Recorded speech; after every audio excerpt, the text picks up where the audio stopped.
Hi, everyone. Welcome to Good Enough Today, the podcast where we share stories from people who are showing up authentically, even when life gets tough. I'm your host, Cheremma Lee, and I like to say Happy New Year. I'm so excited to share with you the new guests and interviews we have for Good Enough Today for 2026. But I have to admit, we're still in the lab. We're trying to make things right and ready to go for 2026. So I'll ask that you guys just bear with me while I work on living up to the Good Enough name and accepting that sometimes it's progress over perfection and slow and steady does win the race. So while some people are preparing for a new year and a new me, I'm working on improving and progressing through this year and making myself better. And I hope you are too. And I'd like for you guys to follow me on Instagram, Facebook, and YouTube and see what's going on behind the scenes with Good Enough Today. I'd also like to remind you that even when life gets tough and things are looking bleak, you can stay hopeful for tomorrow and remember that you're good enough today. Hopeful for tomorrow, good enough today. Oh yeah, hopeful for tomorrow, good enough today. Hi, everyone. Welcome to Good Enough Today, the podcast where we share stories of how people show up authentically, even when life gets messy. Today, we have with us Michelle Green, CEO of United Way of Central Texas, a mother, a wife, a daughter, a community leader, and a woman in our community that's trying to do her best and showing up today. Michelle, how are you? Good. It's a heavy day, but it's a blessed day. A heavy day, but blessed day. You know what? I'm glad that you said that because that's all about what we're going to talk about today. And of course, how I start off every episode is what is your PEM today? How are you feeling physically, emotionally, mentally on a scale from 1 to 10? Physically, I feel great. Okay, what's that number? Scale 1 to 10. 10. Whoa. Okay. Emotionally, it's been an emotional day. Personally, going to see my aunt. She is the oldest living of my grandmother's siblings. She's 93. Oh. And so leaving tomorrow, flying to Florida to see her with my mom. Okay. Professionally, just having the floods around and how so many families have been affected just by doing what they normally do, going out and camping, going out and communing with their people. Mm-hmm. And just to end in tragedy. And then how do I connect those people that need something with the people that want to provide something? So that's it emotionally. Mentally, it's heavy. Mm-hmm. It's heavy. It's a lot of blocks to check. But I'm gonna show up. That is the goal. That is the goal. I think that sometimes we think about how we get into different roles, right? So you're the CEO of United Way, and that's huge, by the way. Congratulations on that. That's huge. But I think that people don't understand that as you get to different levels, you still have the hard things that you have to go through, right? So how would you say, what does good enough mean for you right now in the season that you're in? Good enough is getting dressed and getting into the office. That's fair. No, honestly, I was just telling the team the amount of decisions that I have to make on a daily basis leaves me exhausted at the end of the workday. The decisions that I have to make don't necessarily only impact me or the staff in this building. It impacts the community. And so if a campaign isn't doing well, that means that's less money that can go and fund this initiative to fill this gap of childcare center, domestic violence shelter, food pantry. Food pantry is a big one, and so if there's less that's being collected, there's less to give, there's a bigger gap. I hear you. So again, it's not it. I have the weight of people that I don't even know on my shoulders, and they don't know. They don't know me. They just know they like getting their taxes done. They trust getting their taxes done. If that program, if I mess up on the grant and that doesn't get funded, 2,100 families that participated in the tax program this year would not be able to get those taxes. That means $2.6 million in refund wouldn't happen. That $800,000 in earned income tax credit would not happen. So it's heavy. I hear you. I hear you. Okay, so let's talk a little bit about Michelle Green before she was CEO of United Way. Yeah. How do you get here? How did you get to where you are now? And then what we're going to do is we're going to strip all those titles away. And we're going to talk about the person that you believe that you are and how do you show up authentically in this space so that you can do the things that you believe are within your purpose and be good enough for today. Here's the deal. There's this test that we had to do when I started here in DISC. I don't even remember what the name of the test is, but there's your natural and their adapted self. And my natural self and my adapted self are very similar. Really? When I was offered this full-time permanent position as president, our board chair says, Michelle, you're not position driven, you are mission driven. And so my mission is the same, whether I have a title or I don't have a title. I'm the same person. I'm going to connect you with resources. It might look different. It might look different. I'm going to try to help you. I'm going to listen. You're going to laugh. We're going to laugh. We're going to dance a little bit, But my authentic and natural self is the same as my adapted self. I don't have to code switch. I hear you. This is good. I don't have to code switch. Sometimes I might have to dial it back a little bit because people just don't know me and they don't know how to receive me. But what you see is what you get. And I'm the same in my family. In my family, I'm sister mama. You're the person that's been bossing people around. I'm the person that fixes everything. Yes. Sister mama. At home, I don't always have to be her. And I like that. My husband, I feel like we're a good team.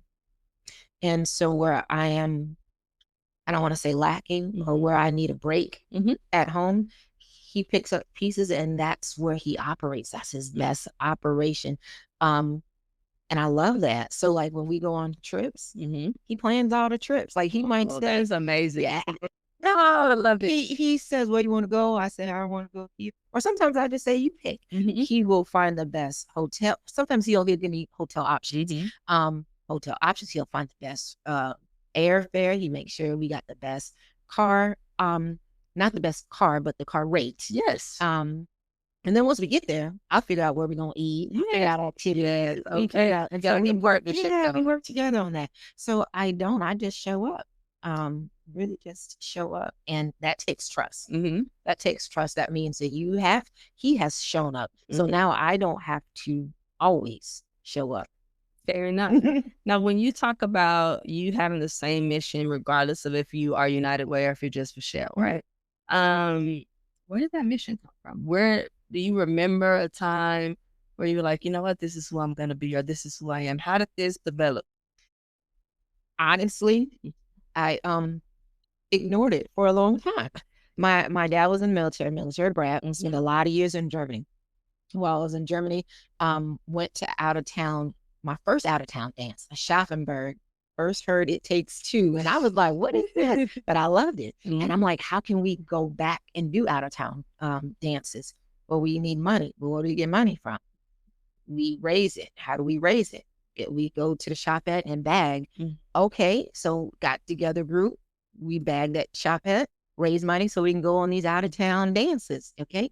And then even in high school in Germany, I would we would organize these secret birthday lunches at people's houses. I organized dances. And I never thought that I would be organizing events in my life. And so it's, life does different things. I got married young to a soldier, and we moved. And I started college right after high school again, and then we moved, and then I couldn't afford it. But I went to massage school because that was all I could touch people, and they like it. I would give people massages, and the lady was like, "Yeah, I'll do your taxes for you." And I'm like, "Okay," And so then I went to massage school, had a massage business. My mom was my follow-up person. She confirmed my appointment. She followed up. How did you enjoy? Shout out to Would you like to rebook? If I gotta pay somebody, pay her. Yes, Right? yes. And so did that. And then finished school, but took a job, hated it because I felt like the manager's terrible. Yes. And I said, let me go back to school. So we dug deep, paid for school, got that degree. And even as I was talking to the dean, and he's like, what do you want to do? And I said, I don't necessarily want to be the one that gives somebody a job because that means I have to be the one to take it away. What I want is for them to know where to find the resources they need so that they can be presented best on paper. Again, my mom and dad were married a very long time, still married now, but at the age of 17, they had a split. And my mom, she really had no career because her career was taking care of her family. She was a great military spouse. She was a great mom. We would have omelets for breakfast. Okay. And so she would take a job while we were at school. And so she really did not have a lot of the skills that, jobs were requiring. So she had a job, worked a job, and then things happened between them. And here it is, she's now responsible for a house, 3 kids and 2 dogs, and without real job security. Yes. And I said, she has things to offer, but how does she know where to go to get other resources and other training certifications so that she looks better on paper? And I said that to the dean, graduated, and then I got my main job at the workforce center. And I did that for almost 10 years where I work with military spouses, not just military spouses, military family members that quit a job, moved to the Fort Hood area on government orders. So they had to have been working. And then I helped them find a job. And sometimes it was as little as making sure they had childcare paid for to look for a job. Because even though you need childcare when you have a job, but even to look, you can't take your babies on an interview. Hi, sit down. That's not okay. Absolutely. And so we were able to pay for days of childcare while they job searched, and then once they got a job, up to 60 days after that. Certifications, I paid for many degrees. Some of my clients from the workforce center, they still know me. I've gone to many nursing pinnings. If you invite me, I'm going to show up. Okay. I'm a proud mama, and then I get a chance to meet their families. And so, I was able to take my real life experience and encourage someone else. You need to, brush up on your Excel. We have free Excel classes. You need to brush up on this. Go here for that. It's free. Get that certification. Get this.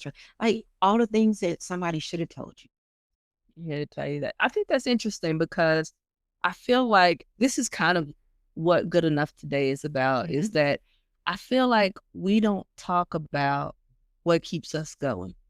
And I don't think we also talk about what is weighing on us. And so we sit in this cylinder of just our own nonsense, right? And there might be someone like you or someone else who knows exactly how to solve our problem. But because of pride or because of whatever it is, or fear or shame or guilt, whatever that is, or sometimes not even that, just not knowing, right? You don't know what you don't know. We don't know what to ask. We don't know who to ask. We don't know what to say.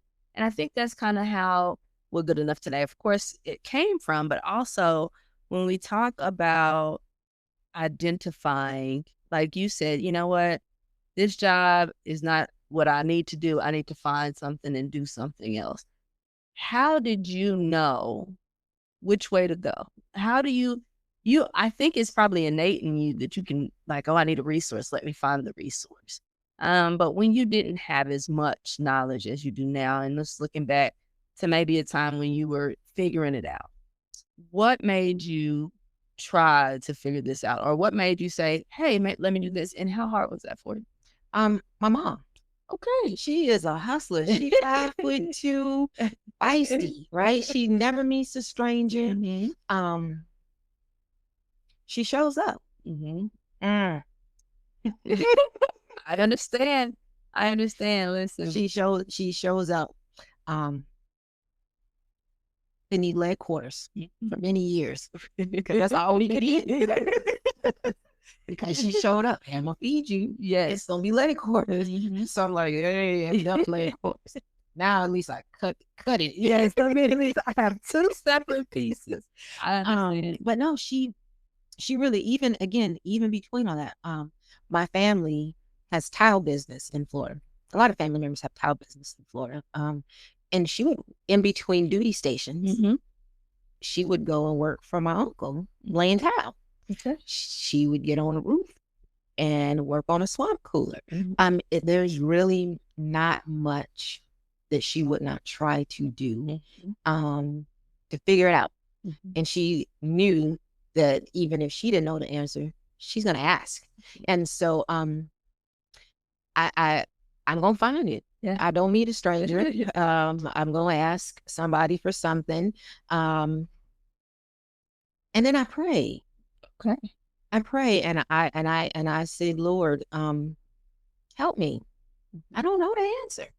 And sometimes the voice is louder. Sometimes it's softer, it's quieter. But I have to get out of I have to stop myself from thinking that I can't do it. I don't know how to do it. And I'm the first one that's going to have a talk with myself, a pep talk. I'm not somebody that's different. I have a pep talk with myself. I remember when I was in labor and I felt like I had to push, but I remember a labor and delivery nurse that was my massage client, and she says, they don't understand, like ladies in labor, don't understand you can't push because it's like pushing against the concrete. And that's like the baby's head if it's not ready. And I was like, oh Lord, I don't want to do that. And so I remember in labor and I was having the pains and I said, Shelly, you don't suck it up. You're the first one to have a baby. You're not going to be the last one. Suck it up. And I did. And I was like, okay, I'm good. And I had those talks with myself. And I can take it from myself. Yes. That's okay. That's one of the things. And when you talk about, and I like the way that you said that you have these talks with yourself. What about when you can't show up in the way that you would normally show up, but you still have to show up? And so how do you deal with the fact that, hey, you know what? Right now, this is what I have to give, and I'm going to give all of that, even though all of that today might not look like all of that yesterday. It might be 30%. Yes. Yes. How do you deal with that? Honestly, just remember it's bigger than me. Somebody other than, if it's only me, I'm gonna lay in the bed. I'm gonna take a nap. I'm gonna take a nap. Tired. I love this self-care. But if it's a reminder that somebody other than me needs me to show up. And that's really it. Somebody other than me needs me to show up, and you show up. And what happens is, even when you give all you have and it's at the 30%, somehow or another you get filled back up. So yeah. That's it. I mean, really, I often joke, and it's a joke, but really not. I hear you. I'm a self-propelled entity. There's something in me that drives me. Something that's in me that says I can't give up. even when I want to. Mm-hmm. My son says I'm like a robot. Mom, you like a robot? All you do is focus on your goals. Well, yeah. This is interesting because I've been trying to do is put a word to that feeling or just a concept to that, because there are some days, and he talked about God, so I know that there's some days when the little voice is just the drive is this big, right? We talk about mustard seed, right? Like, it's this big, but it's enough for you to keep going. So when it's those times, do you take extra steps to say, okay, Michelle, let's take care of myself today, and then I can do this? Or can you walk me through what that kind of looks like and feels like for you, and what's your process? Worship music. I used to work out a lot. A lot. I was a CrossFitter. Sometimes I would do 2 a day. Yes, I was a CrossFit deadlifting and all. Yes, gosh. Okay, yeah, that's a footage. I just sent my son. I'm gonna show it to you while we. But I legit just sent my son this last night. And so this was in step class because I get out in 2 days, and I said, just in case you didn't see it. Let me bring it up. But I found fitness when I separated from my husband. And we were married for almost 20 years. I know, how can that be? I'm only looking like You're 22. I got married in 2, and then I see what happened. But I said I wasn't really happy with. I love my job. I wasn't happy with the growth. Yes. And so I said, I was coming back from a trip, and I was on the plane, and I said, I can change the things that I can change. I can control the things that I can control. And let me start with working on my resume. Let me start with actually calling up my friend who was a trainer. And I called him in the airport in Dallas, and I said, Rob, shout out to Rob Stanley. Shout out to Rob, because he got me going. And I said, I'm ready. He was like, you ready? And while I was sitting there, feeling sorry for myself. Yes. Because I felt like I was not where I should have been. I went and got my master's in 2 years while working, and half of the time my husband was deployed. And so it was, I had a boy, and it was from first grade in the end of kindergarten. So first grade through second grade, he graduated at the second grade. I graduated as well, and so I said, man, my life sucks, right? Yes. But you know what happened? God tells you it doesn't. And so while I'm sitting there waiting on my layover flight, and it was in the night, and so we were at a place, and then our terminals changed. And there was a guy sitting behind me, and I said to him, hey, are you going to Killeen? And he says, yeah. I said, they moved terminals. We're down here. We're at a different gate now. He was like, okay. And then so, just kind of chit chat as we're walking to the gate. You going home? You going to visit? And I said, going home. I said, what about you? He was like, came from home back to, I went back home. I had to do something, testify. And I was like, oh, you ain't got to. What are you testifying for? You get on the plane with the serial killer. I'm sorry. But I said, no, I'm going back home. But yeah.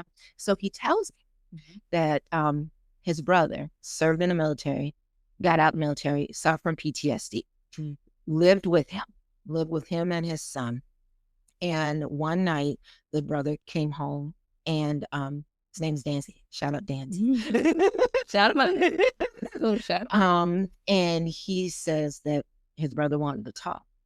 And he was like, oh man, I'm tired. I'm in bed. I'm asleep. Let's talk tomorrow. And he was like, no, I really need to talk. And he was like, oh, I'm really asleep. The brother left out the room and went into Dancy's son's room, shot and killed him. Oh no. Came back in the room and shot Dancy in the face. No. All this man has is a little scratch right underneath his glasses, where his glasses rest on his face. And again, I've said, Lord, I hear you. My life is not that bad. Absolutely. I did not have to lose my son. I did not have to testify against my brother. I did not have to suffer this loss. Thank you for putting it back into perspective. And that's what happened. You sit on a pity party, he gonna yank you back. He gonna say, no. No. Yeah, I think that when we think about perspective, right? One thing that has been really good for me is to think about what I'm grateful for. But I know that you have worked with people just by virtue of what you do and the person that you are, when it feels like you don't have anything to be grateful, when it feels like all the things are going wrong. I lost my job. I don't have food. You're telling me I need a new skill. I don't have the time because I'm just trying to make ends meet. Or I can't get out of bed because everything in me is not allowing me to do that. What would you say is the way to kind of get past the concept of there's not any hope for me? Here's what you have to do is stop talking to yourself. It's a fact, because yourself it can be your worst enemy. Yeah. Yourself will tell you you're a loser. You're terrible. Nobody wants to be with you. That's why you're single. Yeah. That's not the truth, though. It's not the truth. You have to really change your perspective. Again, when I was CrossFit, I hate running. Oh, me too. I hate Me it. too. But you have to do it. And so I'm running and I'm thinking about my niece. My niece, shout out to Afton. She was born premature. She has cerebral palsy. She's in a wheelchair. Her legs don't work like ours does. Her brain is fine. Her mouth is extra fine. Her ears. She has all the things. Ears are sharp. She can hear a pin drop 2 miles down the road. Oh yeah.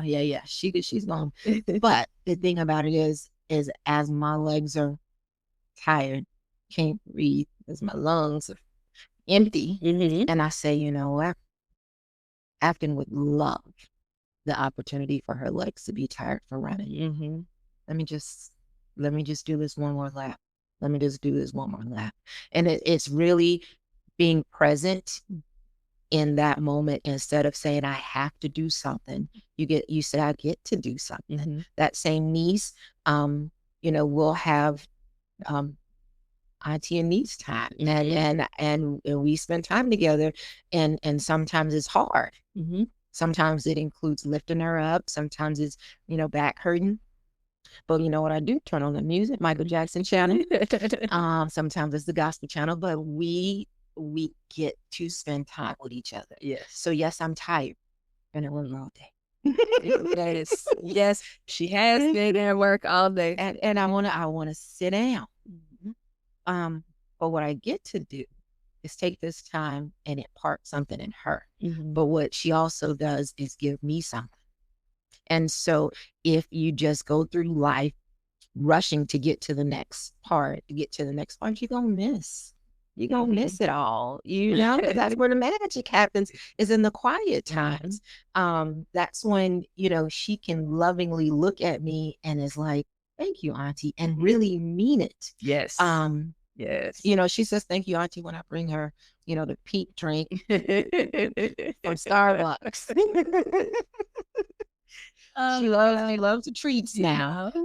But that's what Aunties are for. But it's also, thank you, Auntie, for getting me ready for bed. Thank you, Mama, for even just listening to me. My poor son, he grew up with this person, and he thought, like, Mom, I thought this was everybody's life.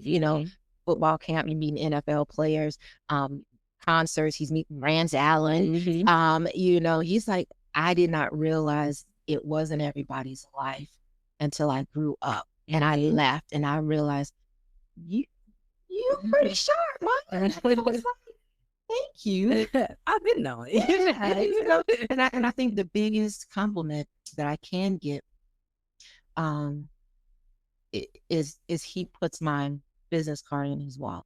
That's awesome. That is awesome. Okay, so let's talk a little bit about parenting, because I'm not a parent. And I feel like there's so much pressure on parents to be perfect or to do these things. And when we talk about being good enough, and have you always, so this is a 2-part question because I switched here, but have you always been able to frame things as I get to? Like, is that something you grew into? It was a grow into. And so even when my son, Casey, Shout. hey there, that's my bear right there. Because what happens is, and there's nothing wrong with uplifting your daughters. We have to uplift the daughters. We have to. But there's some broken girls out there who don't know how to love. And what I don't want you to do is take my son's love and trample on that.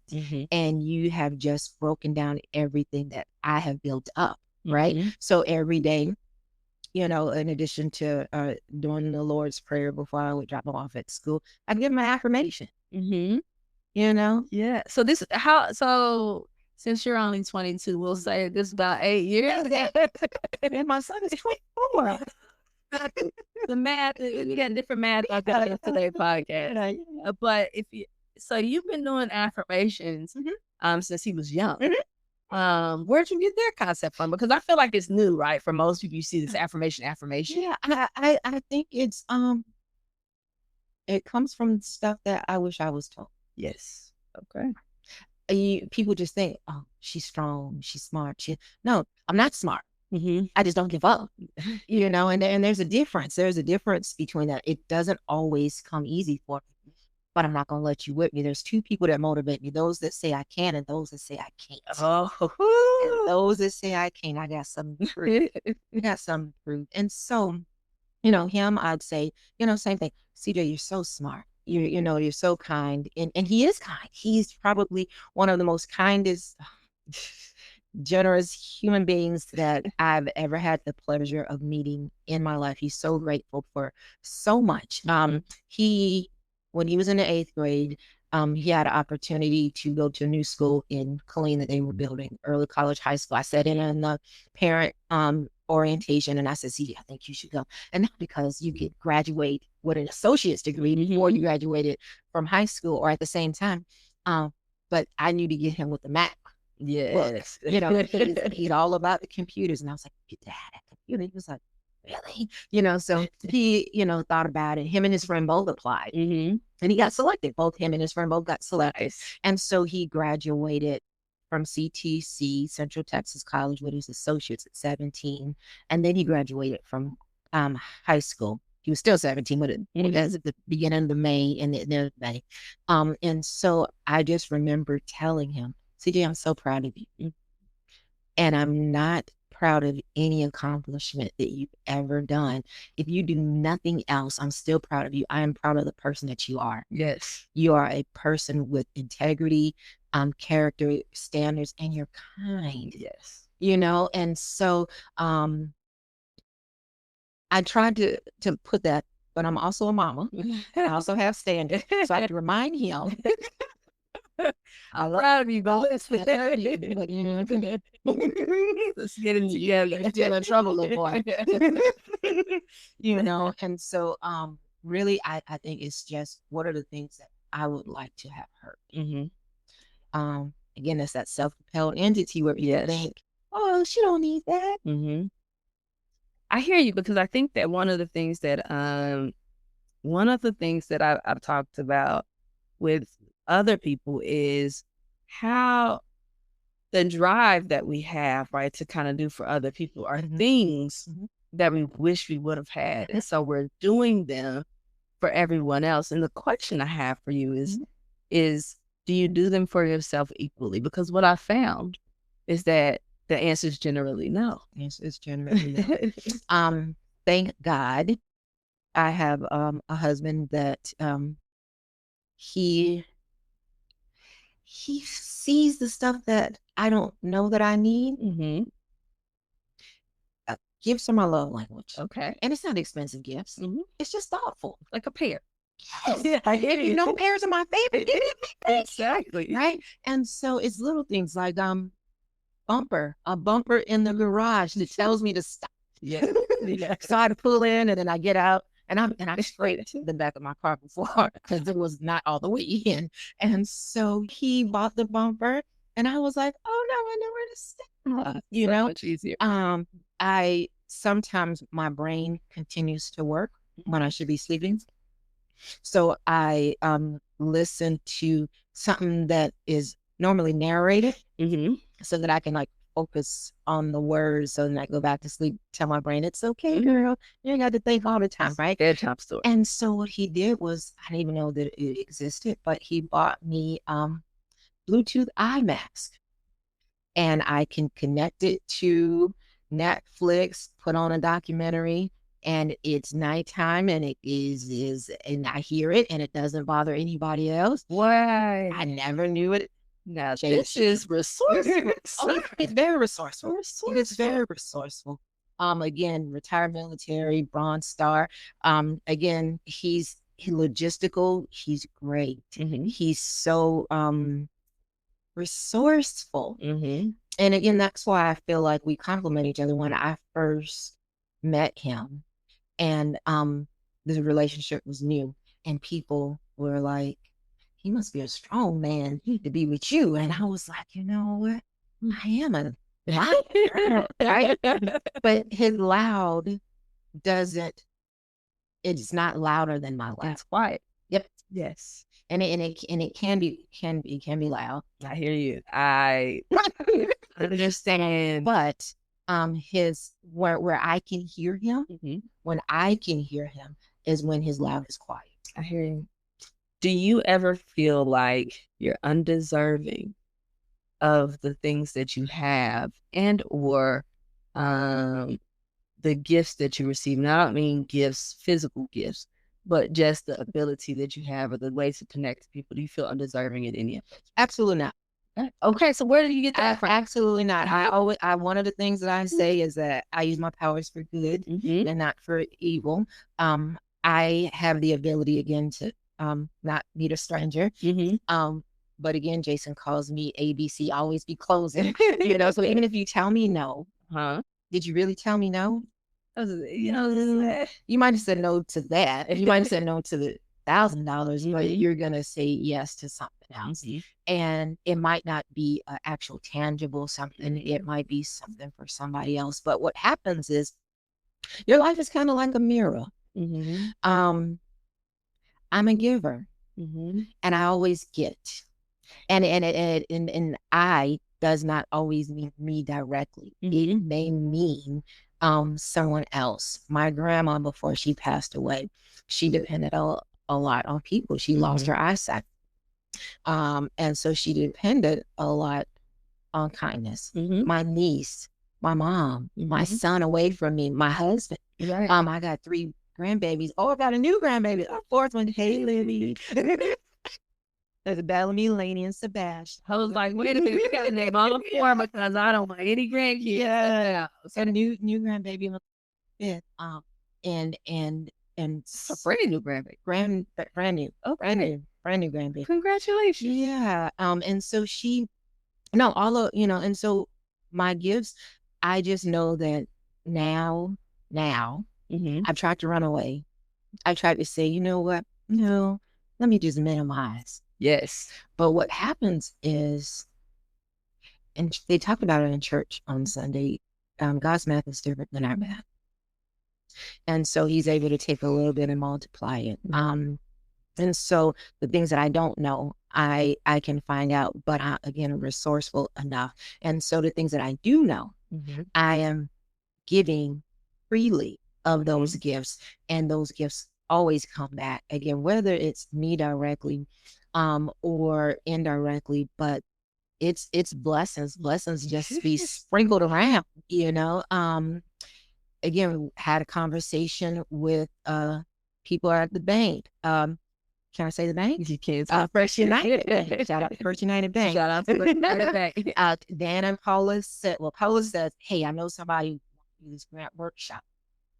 And so had a meeting, and Dan is a big guy, but he's also a big personality with a big heart, and we immediately connected. And so I said, hey, I think I know the best person that can teach the beginning this workshop. I would love for it to be a workshop series. hands-on, not just in theory, hands-on. And so, they're like, yeah, we can provide the place, we can provide the snacks, we can provide. And I was like, okay, what am I providing? Because I'm just I was like, we can be here soon. I said, okay, okay. And so from that, was how did she know to even reach out to me? She don't know who I know. Yes. And I didn't really know Dr. Costello. Shout out to Dr. Costello. She did an amazing job. And so I hadn't met her face to face until we had a Teams meeting. And immediately it was kind of like love at first sight. We all just connected, and it's our hearts connected. Our hearts connected. Sometimes people are going through things, and you have to separate their attitude towards you. Is it something that you did, or is it something that they're going through? And if I know I didn't do it to you, and you're fussing and cussing and yelling and doing all the things, what I'm going to do is I'm not going to match that energy. Yes. Okay. I'm not going to match it. I'm going to let you get it out. I got to ask a question on that, but go ahead. I got to towards you on this. I'm going to let you get it out. And then once we figure out what it is that you need, let me connect you with those. And sometimes you can just, here at the building, you might hear a client just passionate. They're about to be evicted, and they're yelling and they're getting the runaround. And so if you hear it, you're immediately thinking, let me go and de-escalate the situation. But there's no escalating, de-escalating. They need to hear. You're talking about you don't want to match that negative energy, right?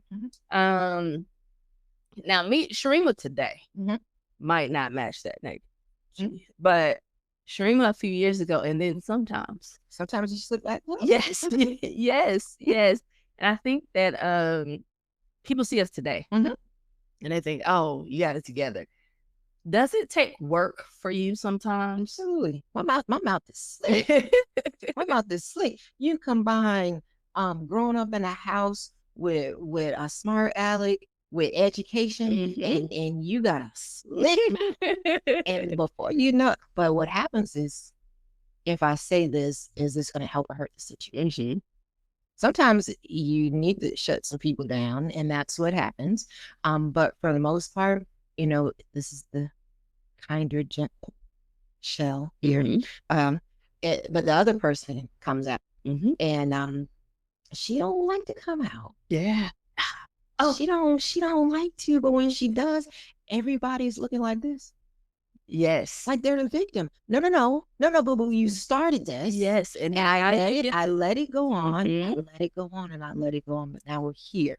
And so I'm going to tell you what's really happening. And it doesn't involve cussing. It just involves being honest. Right. And sometimes the truth can hurt. Yes.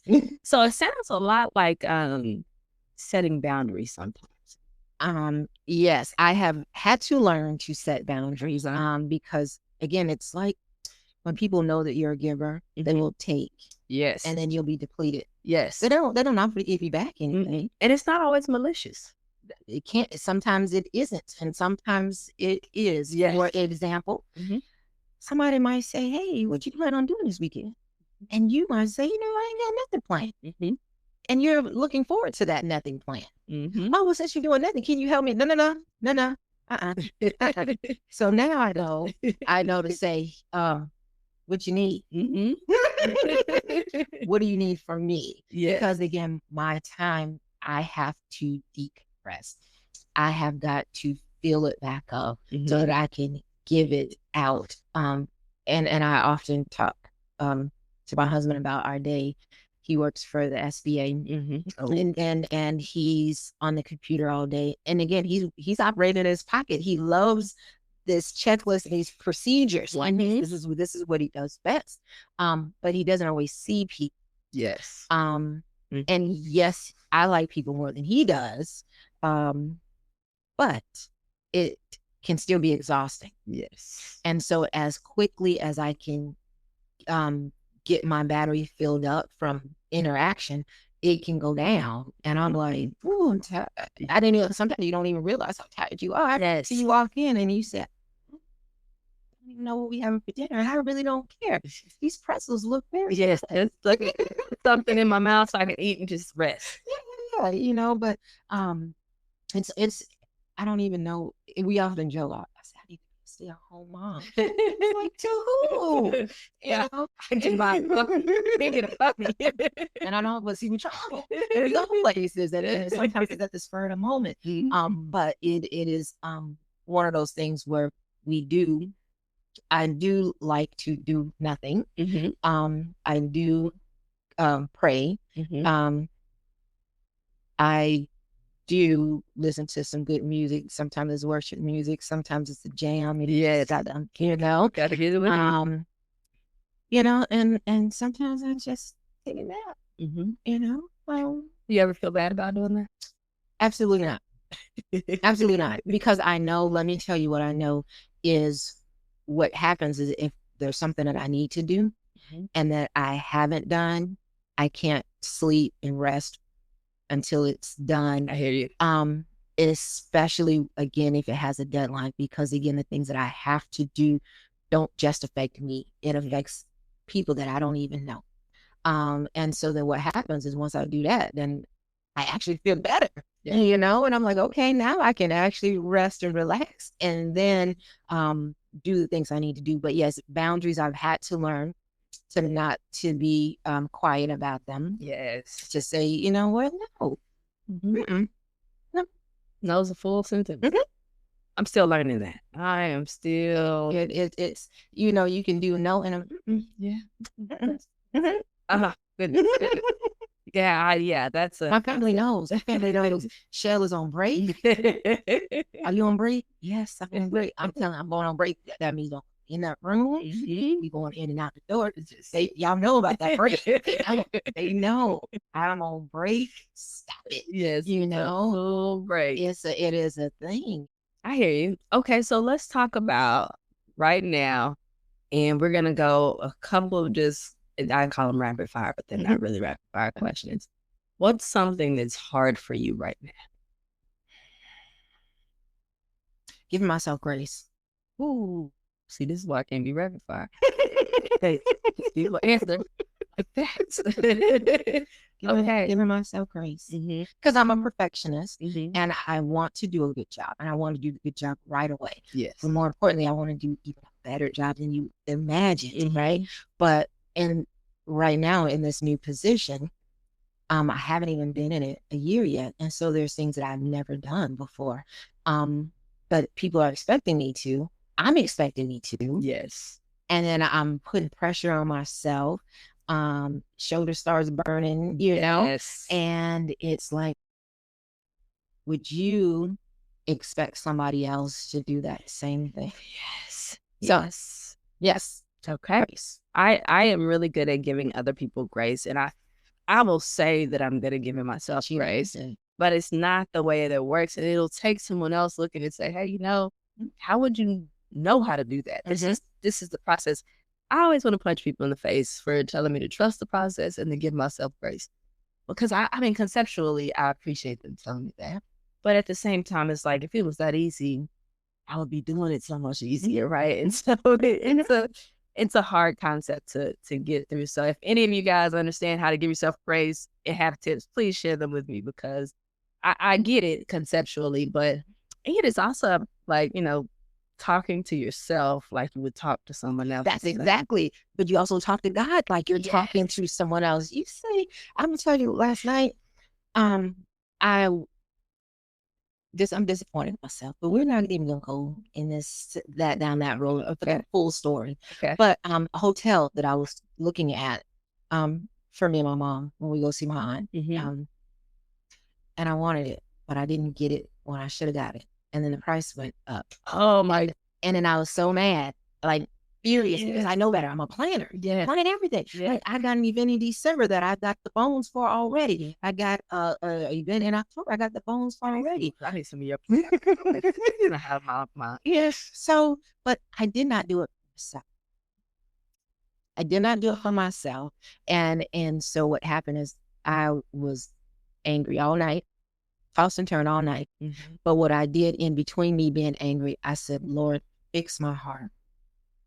give me a different posture. Let me be grateful because I'm feeling like I'm not grateful. Yeah. Let me be grateful. And you know my heart. So make a way. Lord, I need you to make a way. And so this morning I checked, the hotel was still high.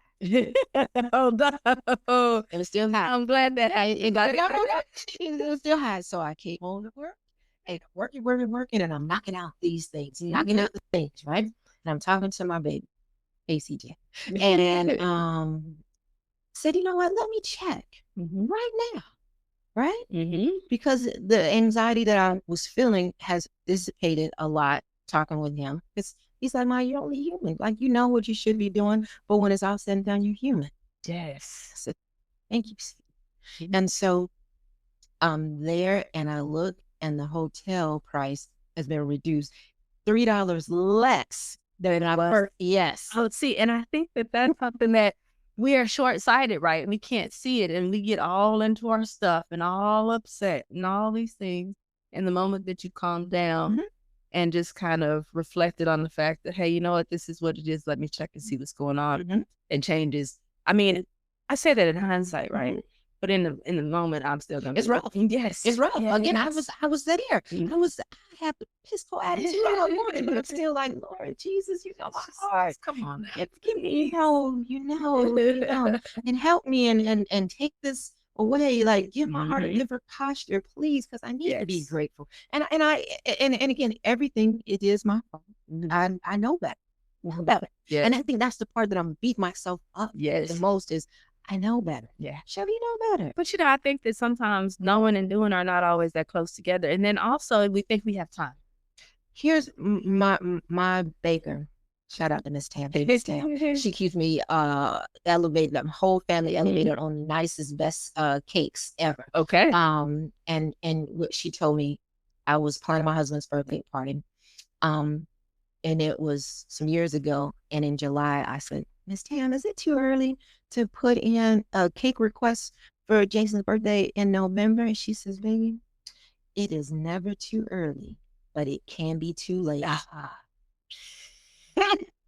Man, let me tell you, that there has been like a tagline to my life. And it can be applied to so many different things. It's never too early, right? But it can be too late. Man, I think that can be applied to so many different It's like there's different things. There's nothing in there. I think when you talk about saying I love you to people, to caring about people, to trying to create this life that you want, right? And starting out, making that one little step. I think that, oh man, shout out to Miss Tam. That is great. She had her cakes. That is, I need to give Miss Tam on here. She got That's pretty awesome. She has a story. She is a powerful woman of faith. And she, even though I hire her to provide, she feeds more than my belly. I hear you. I mean, just with that, she's just giving me and our listeners something to move forward with, because I think that sometimes we, again, think we have that time and it's not always the way it works. Okay, so what is bringing you joy?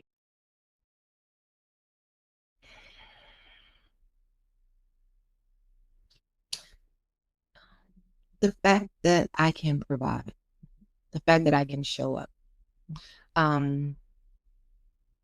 I often say I need a better job with more money, but it's like, what do I need more money for? Like, I gotta get a house, I got, cars, I got these, and it's less of me, and it's more to help other people.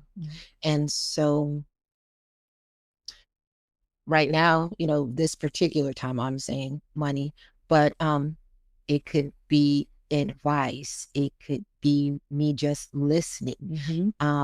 It looks different, but the joy that I get especially is when God is telling me something and I'm obedient. And he comes through and I'm like, God, there be more careful. There we go. Showed up. And again, an example of that one is my son's car. On his birthday, my husband paid for him to get his windows tinted. He's leaving from the parking lot. Transmission just goes out.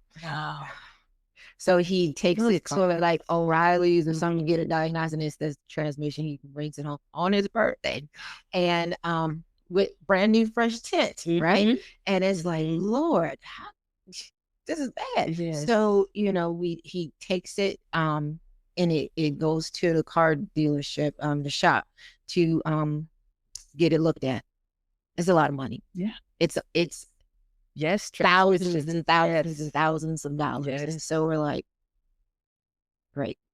So I drive the car home, park it. He takes my car back down to San Antonio, and my husband, talks to him. He has it towed to a transmission specialist, and it says, "Oh, yep, it's going to be a lot of money, and then you need all these other things from it too." So I'm sitting here saying, Lord, like, we can't really afford to put a whole lot more money in this car because then we're going to be paying for it twice. Yes. We can't afford to start all over and get a new car. Yes. I just need help. I just need some help. And I was coming to work, and I was driving in silence, not talking to anybody, not listening to anything. And I was just talking to the Lord. And it'd been like days of me talking. I said, I know you won't provide. You really do. You take care of the birds. You take care of me. Yes. You know me. Right? Yes. So driving, and then my mom and my friend came. Hey, sweetie. She they send scriptures in the mornings, and so her name popped up on the car. And I said, let me call her. I call her, and I'm telling her. She's like, how you doing? And I tell her, oh, don't worry about CJ's car. And she says, I'm stop you right now. I got somebody. He works on foreign cars. Hector, that's her husband. He was a mechanic in the Army. He's very, very particular about who works on cars. And this guy works on Hector's BMW. He works on our BMW. I was like, okay. She gave me his name and number. Jason, shout out to Jason. Thank you, JG. Showing up, boy, showing up. He done did the legwork. CJ, he's not sure what to say, how to proceed. I don't know what to say and how to proceed, but this is in Jason's lane. And again, there's that trust, right? And so found this mechanic, works in a European car shop, and says, you don't need a new transmission. Has a leak. But what if I called somebody and didn't spend that time talking to God? What if I was listening to music and didn't spend that time hearing God?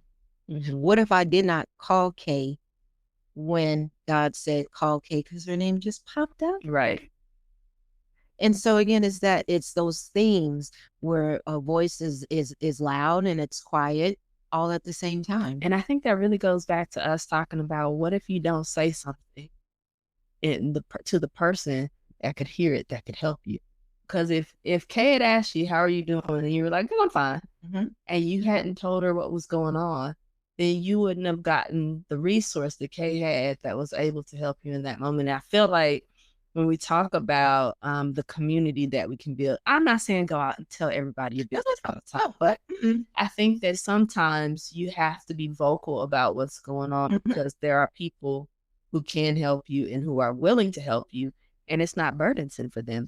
What is the shame? And that's what happens is people feel like, oh, I'm ashamed. Yeah. Ashamed of what? Yes. Being vulnerable? Yeah. I remember I am a recovering averse to vulnerability. I don't like vulnerability. I carry all the bags in at the one time. Oh, I'm going to make one trip. But that vulnerability is, and I don't know. I'm saying I'm strong. Yeah. Because I'm taking all the bags. Take it off. And so you just don't think about like, hey, you know what? And then sometimes I don't think it matters, right? I think that it's such a small thing that I shouldn't mention it. And then when it's a big thing, then it's like, well, nobody wants to hear all of that, right? And I think that what you're saying, though, is important, so that we share with people. So especially the people that are close to us, right? So that they understand what's going on. And maybe they might have the answer that we've been looking for all throughout the time. So I think that's a powerful message as well. You're dropping some gems. You gotta go with your gut. If it's saying talk, if it's saying listen, if it's saying I ignore my gut every time. I regret it. Oh, I regret it every time. I'm telling you, it's I challenge you. Oh, okay. I challenge you. I challenge. Instead of saying the no or ignoring it, go with the yes. And see what happens. See what happens. I mean, I have a whole podcast now, so And go with the yes. Again, and I go back to the line because I love the line. They don't talk. They communicate, but they trust that gut. Yeah. They hear a predator, they see prey, like they trust that process. And when it's time to protect their cubs, when it's time to move, when it's time to get, to higher ground, they do it. Yeah, you are not wrong. Okay. If someone was struggling right now, what would you tell them? Ask for help and be honest. And again, don't ask the person that you already know is struggling themselves. Okay.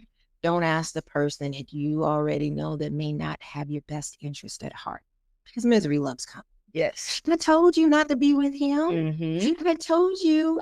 Nobody wants to hear that. Yes. But the struggle, overcoming the struggle, again, it takes strength to be vulnerable. It takes strength to be vulnerable. And that is a fact. I am not a vulnerable person. I can ask everybody for everything. It's very hard for me to ask for something for myself. Yes. I'm doing better with them. But I have a great team. Shout out to my team here at United Way. They are amazing, and they sometimes, they always ask me what I need, but sometimes they see what I need without me knowing that they're watching me see what I need. Yes, I hear you. Just filling the gaps, and so they're amazing. They are amazing. And but what I'll say is, again, just be honest about it, because why are you struggling, and what is really the problem? Because what often happens is you do things that you don't realize that you do, and it is a form of protection. Yes. Again, you don't even realize. I got examples all day. I'm not just saying do something because I'm just to say do something. Right. I'm saying do something because I do something. Yes. Years ago, I came across this young lady that was singing a video that my friend Shake knows. And he shared it, and her name's Rose Short.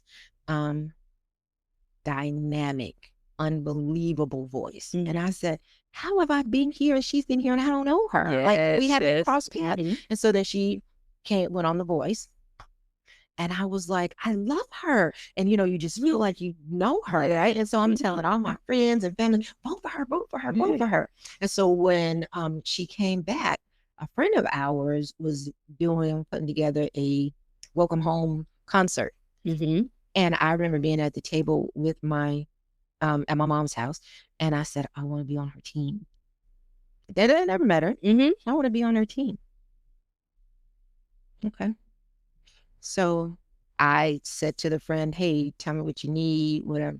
And so then she said, what about like a key to the city? And I was like, really key to the city. Maybe proclamations. I can reach out to the mayor's office. This is what I do. Yes. And so we got the proclamation. I got it, picked it up, put a nice frame, went to the deal. I also worked that event, like, stage manager, because I do a lot of things. Yes.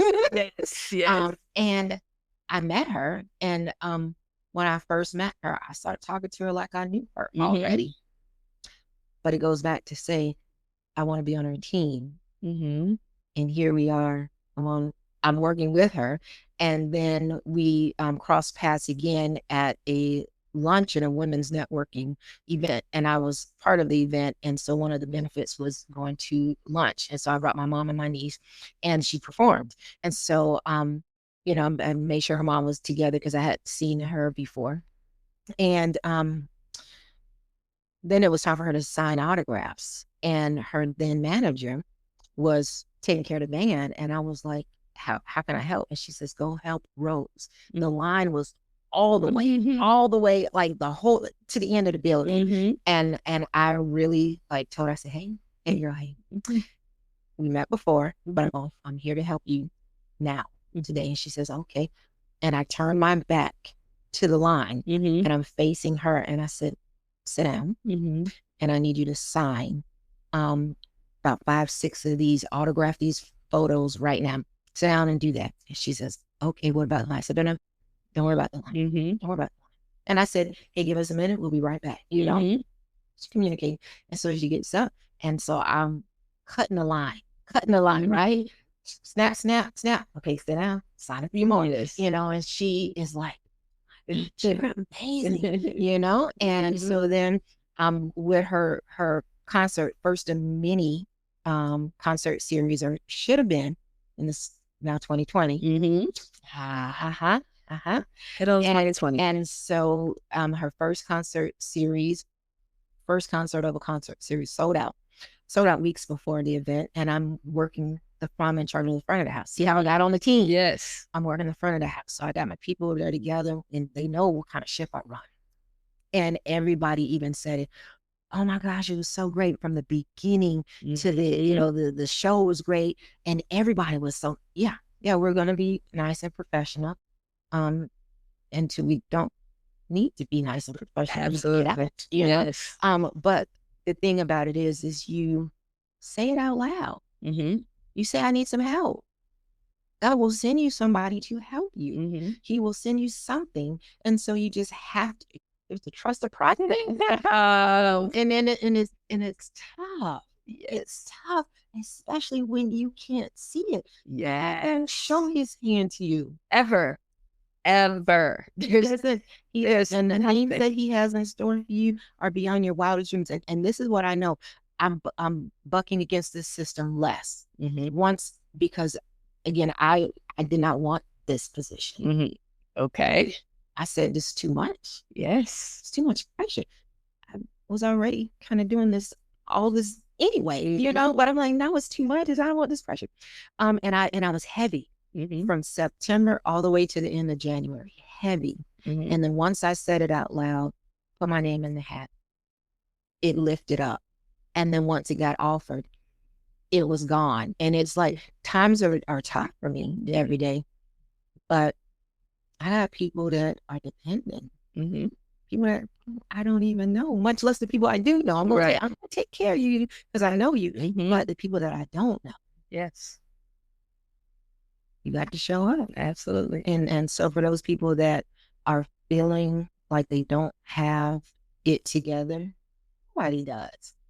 But you got to get away from you and get around somebody else. Go exercise. Go be around some kids. You know, do something other than sit and wallow in your misery. Yes. But you're going to be more miserable. Yes, you are your worst company sometimes. And oh my gosh, that is so true. And I'm an introvert too. So my first thing is to isolate. Isolate. And I'm like, oh, I love being by myself. But sometimes you need a different battery. Yes. Sometimes that is a dangerous position because the stories you can tell yourself about yourself can be the opposite of what you need. And sometimes, you know, just hearing somebody else, they might not even tell you anything profound. It just switches up, turns a switch or flips a switch in your brain. Where you be like, oh, I was tripping. Yeah. You know, I was tripping a little bit. And it really does say, why are you trying to eat the whole elephant? Yes. You eat it one bite at a time. You don't just, no. Yes. Let's break it down. What's the problem right now? Yes. Let's figure that out. And then we get to the next problem. Then we get to the next problem. And so, but that's the way I look at a lot of things. I like to provide solutions. Yes. I also don't mind if you're venting. And I know the difference between you venting and you trying to figure some things out. And so it's tough, but you have to get away from yourself. Mm-hmm. And sometimes it's around people that you love. Yeah. And sometimes it's around strangers. Yes. I think that is that's a great segue into this whole concept of good enough today, right? Is that we may not be what we think we should be, and we may not be what we want to be tomorrow. Right now, we're good enough, and I think that we've had a great conversation. So thank you for joining me today. But also understanding that the United Way is here to help. There's resources. The United Way of Central Texas, but of course there's United Way in your area. Make sure you're reaching out if you need help. There are people like Michelle and the people that work with her who will help you and provide resources to you and just be there to understand what your issue is. And I promise you, if Michelle doesn't know the answer, she is gonna find someone who knows the answer. And I think that is a profound thing for as far as resources go, but as far as people go, right? To have someone who's really invested in people is something that I think that people have to understand, that there's still a lot of good in this world, even with all the craziness that's going on. There are a lot of people who want to do good and who want to help each other. And I think that's something profound. And I have to remember that myself. I think that we look at each other and I'm like, oh, Michelle has got it all figured out. No, I don't. And I have zero. I just had a meltdown. Exactly. And we just like, yeah, that happened, and then we just move forward. And I think that I always say all I got to do is put one foot in front of the other and move forward. And sometimes that step is real small, but we have to keep going. And I think that is something that we could leave our listeners with. And so how do people get in touch with the United Way? The best way is on our website, UWCT, United Way of Central Texas.org. If you're wanting to volunteer, there's a volunteer tab. If you're wanting to know more about our services, which we have, our biggest one, 211, shout out to our 211 ladies, Diamond, Latoya, and Crystal. They cover 7-county region. And they connect the people with the resources in that database, and so even if you want to volunteer for that, we take volunteers to get on the phones, because people never call you. Call 211 when they're having a great day. They're calling when it's a rough day, and it's mentally exhausting at the end of the day for these ladies a lot of the times, because people are crying, they're scared, they're desperate, because they don't want to lose their home, their kids, people are hungry, and so they don't know where to turn, but they're so patient that they can hear what you're saying and they're hearing what you're not saying. And so there's 211, and then we have free tax preparation program. I was looking for volunteers for that. We train you. It's an IRS based program, and we have locations all the way from Cove to Temple. We have a prescription program called Bridges to Wellness and Health. It's in partnership with Baylor Scott & White and Temple Community Clinic, and we pay for, again, prescriptions, durable medical equipment, transportation for people that are either uninsured or underinsured, and we're able to do that once in a 12-month period. And so oftentimes it's, again, a bridge, a gap, and it's not used to be in place of healthcare. It's in place. It's there. So when the healthcare does kick in, we had a client that had throat cancer. And so he had a trach, and they did not have money for trach supplies. And he had surgery coming up. And so he could not get more supplies, but he could not keep the supplies that he had. And so he was referred to us, and we were able to help him with those supplies. And then they underestimated how much they needed, so he had to come back and get some more in that a little short time. Yes. And so that's an opportunity, again, where we were able to collaborate with Baylor Scott & White, with this client and his family and his wife, to make sure he was taken care of holistically. And so that's not paying for the surgery, but it's that gap in between. Absolutely. And then we have literacy programs. We're reading. We have volunteer opportunities. Day of Caring in October, and so we go out. Last year was our most ever, almost 600 volunteers over 2 days. 34 projects. Big deal. Yes. Big deal. Our VITA program, we got recognized in the month of June. United Way of Central Texas got highlighted across the nation for being a great VITA support. And then we're up for an award because we provide tax preparation for our servicemen and women on Fort Hood. So I feel like the 24th is the virtual award ceremony, and we'll find out if we won it or not. That's awesome. You know, so how do they get uwct.org? Awesome. Please. If you are struggling with anything, of course, one, we are a community over here at Good Enough Today. So like, subscribe, follow, but also if you need services in Central Texas, the United Way of Central Texas is here to help, and also understand that they are under great leadership with Michelle, who has a heart and a mission for helping people and can set boundaries too. But always remember, though, that even if you aren't what you want to be or what you were yesterday, you're not what you're going to be tomorrow, that we can stay hopeful for tomorrow, but understand we're absolutely good enough today. Hope for tomorrow, good enough today. Oh yeah, hope for tomorrow, good enough today.